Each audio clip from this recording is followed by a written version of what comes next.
متى تكون الوظيفة عبودية؟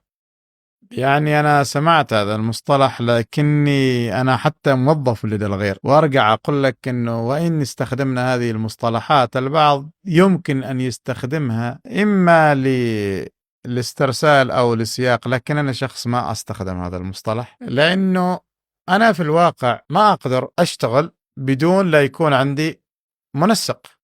ما أقدر. ما تصدق أنا اليوم معك ويحسن الناس الظن فيهم أن إسحاق نجح وواصل وكذا وحدي أسويه؟ لا، في فريق. في فريق.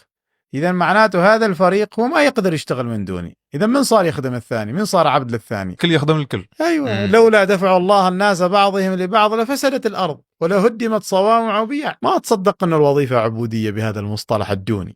ما صحيح.